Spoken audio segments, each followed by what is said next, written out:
เจ้ากลับเข้ามาสู่ระยะนี้ก็ถือว่าเป็นระยะที่4ของรายการเสียงแคนลาวกันแล้วเป็นระยะที่จะมาตอบแห่งใจให้กับทุกเสียงทุกสายที่โทรกันเข้ามา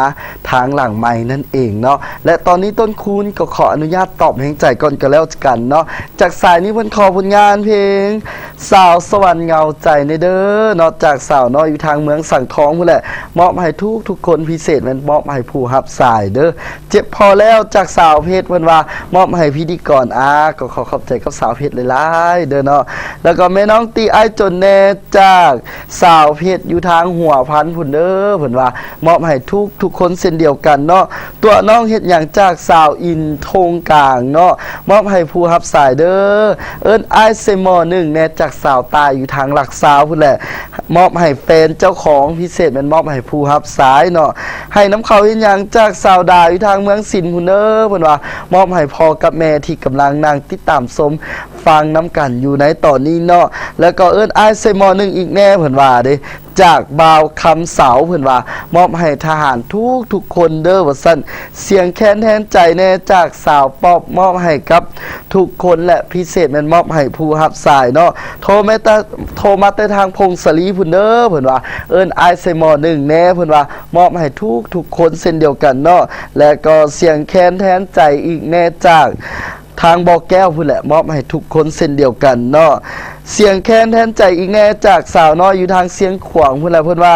มอบให้คนซื้อแต่งเด้ออยู่ทางบ้านทาจำป่าเนาะแล้วก็ตัวน้องเฮ็ดหยังเพิ่นว่าเด้จากสาวน้อยอยู่ทางวังเวียงพุ่นแหละมอบให้ทุกคนเช่นเดียวกันเนาะสายสุดท้ายสายนี้เพิ่นขอผลงานเพลงถ้าบ่มีหัวใจแม่นตายแต่โดนแล้วแม่นบ่เนาะ แม่นหันเป็นต้นคูณตื่มซิเนาะ เพิ่นว่าถ้าบ่มีหัวใจตายแต่โดนแล้วเพิ่นว่าเด้เนาะจากสาวอ่อนมอบให้บ่าวทหารเด้อบ่าวทหารเอ้ยฟังเอาเด้อสาวอ่อนเพิ่นมอบผลงานเพลงให้เพิ่นว่าเด้เนาะ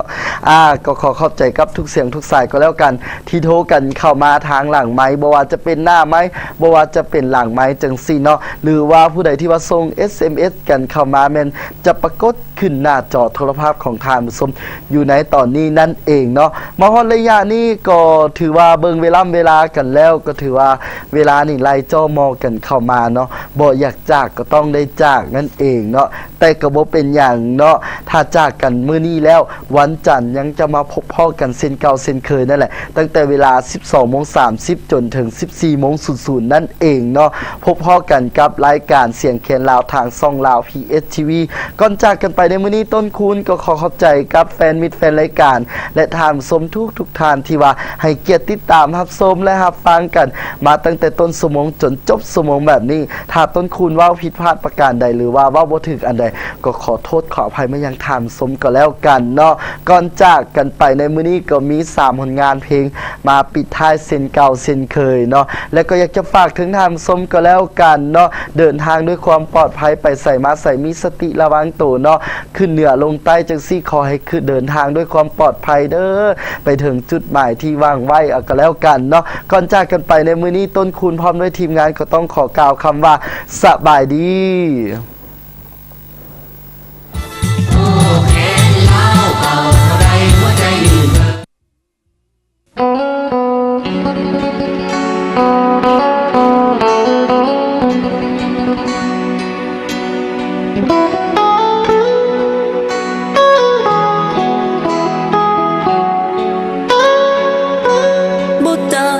สิว่า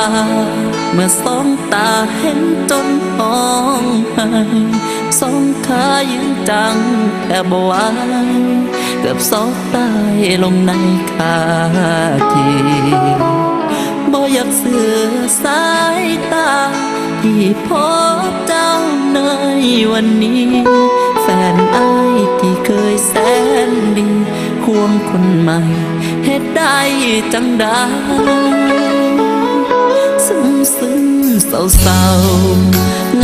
งาคือใกล้ถือคอบุกหัวลงใส่บนนอน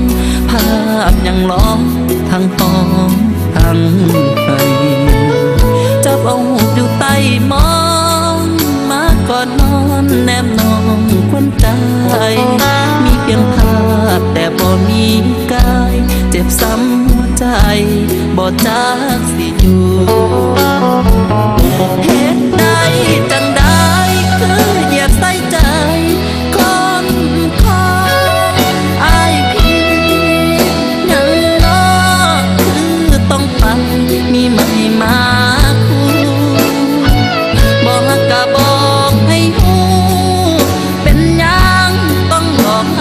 บสวง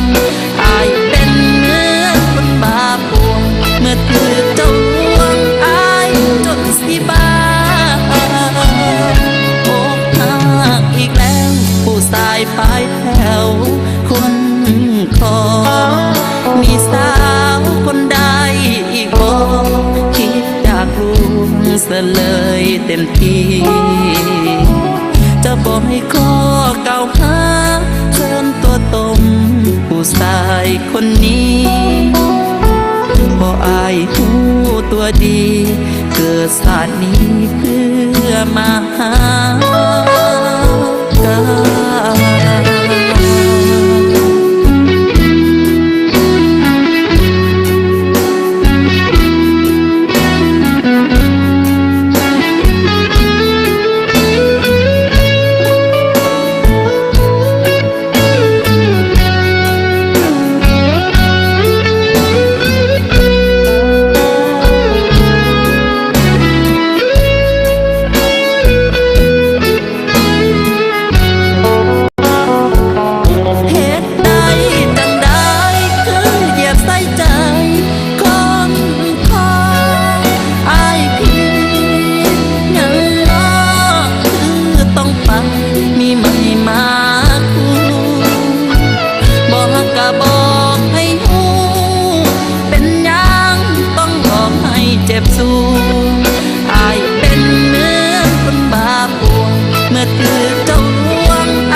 ปลายแถว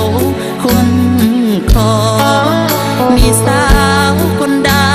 อีกบ่คิดอยากรู้เสียเลยเต็มที่จะบอกให้ข้อเก่าหาเพิ่มตัวตนผู้ชายคนนี้พออายหูตัวดีเกิดชาตินี้เพื่อมาหากัน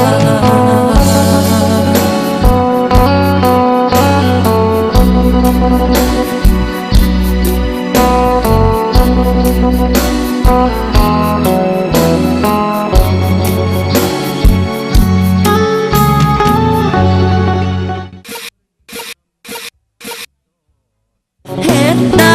จังได้คือเหยียบใส่ใจคนคอ